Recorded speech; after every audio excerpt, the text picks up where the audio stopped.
Bapak, Ibu, Saudara-saudari, mari kita hening sejenak untuk mendengarkan sabda Tuhan.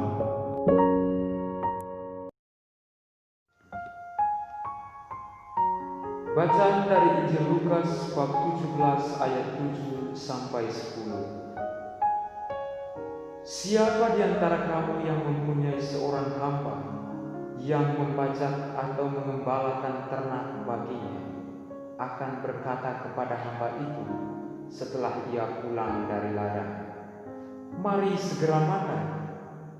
Bukankah sebaliknya ia akan berkata kepada hamba itu, "Sediakanlah makananku, ikatlah pinggangmu, dan layanilah aku sampai selesai aku makan dan minum.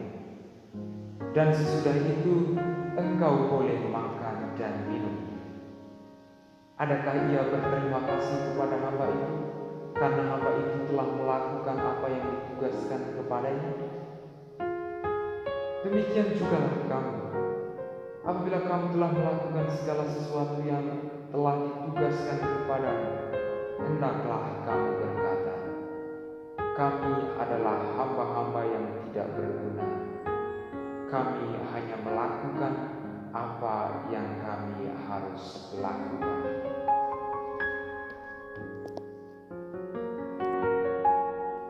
Saudara-saudari yang terkasih dalam Kristus, bacaan suci yang diperdengarkan kepada kita pada hari ini mengisahkan sebuah perumpamaan tentang hamba dan Tuhan.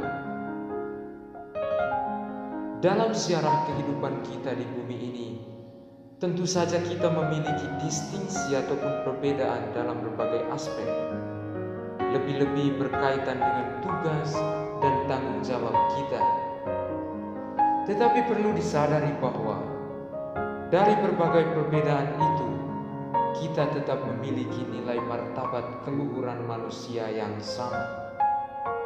Kita disebut luhur karena kita merupakan makhluk ciptaan Allah yang istimewa.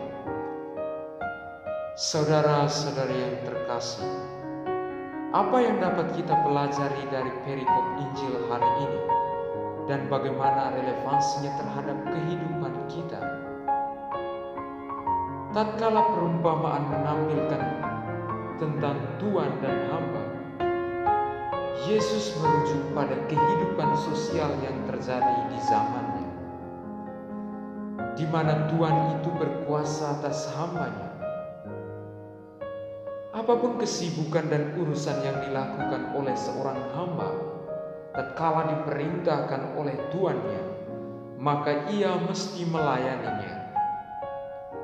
Adalah sebuah tindakan diskriminatif apabila hambanya tidak mengindahkan perintahnya. Seperti yang tertulis dalam Injil tadi, bahwa Tuhan itu berkata, "Ikatlah pinggangmu dan layanilah aku sampai aku selesai makan dan minum, dan sesudah itu engkau boleh makan dan minum." Tuhan tidak pernah mempertimbangkan apakah hambanya itu tenaganya sudah terkuras oleh pekerjaan lain yang begitu banyak. Dia tidak peduli, karena baginya hamba itu harus melayaninya terlebih dahulu.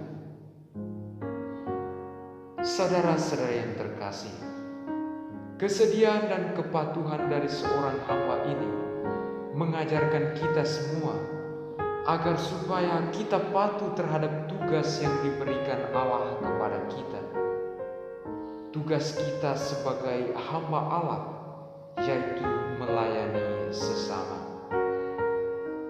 Santo Hieronymus, pendiri Ordo Somasta, sangat begitu akrab dengan perumpamaan tadi, di mana dalam pelayanan terhadap anak-anak terlantar dan miskin, ia menunjukkan sikap kehambaannya, yaitu melayani Tuhan melalui wajah-wajah dari orang yang berkesusahan ini.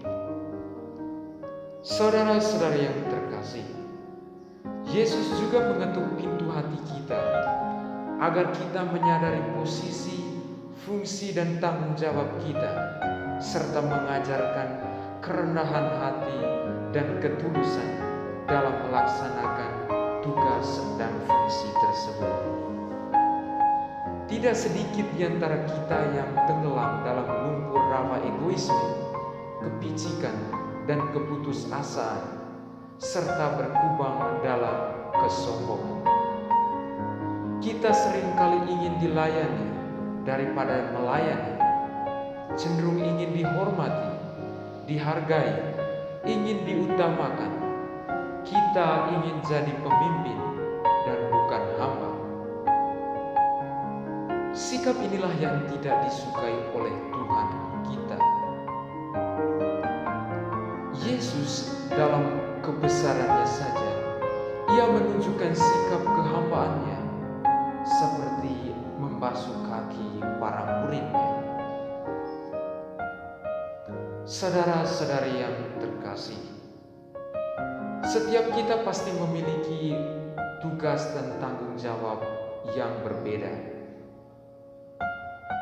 Orang tua menafkahi anaknya, guru mengajarkan muridnya, pastor melayani umatnya, dan lain sebagainya. Namun, adakah ketulusan dan kerendahan hati dalam segala tugas dan tanggung jawab itu? Ya, memang benar dalam setiap tugas kita pasti selalu memiliki tantangan yang kadang menghalangi langkah untuk setia pada tugas yang disuguhkan kepada kita. Oleh sebab itu, cara yang diajarkan Tuhan Yesus adalah dengan sikap dan hati yang tulus murni. Apapun tantangan itu, apabila kita dengan tulus melayaninya, pasti Tuhan memberikan jalannya. Dan pada akhirnya, saudara-saudari yang terkasih, apabila kita telah melaksanakan tugas dan tanggung jawab itu, kita seyogyanya seperti hamba tadi, tidak menuntut ucapan terima kasih dari tuannya, namun dengan rendah hati mengatakan, "Kami adalah hamba-hamba yang tidak berguna. Kami hanya melakukan apa yang kami perbuat."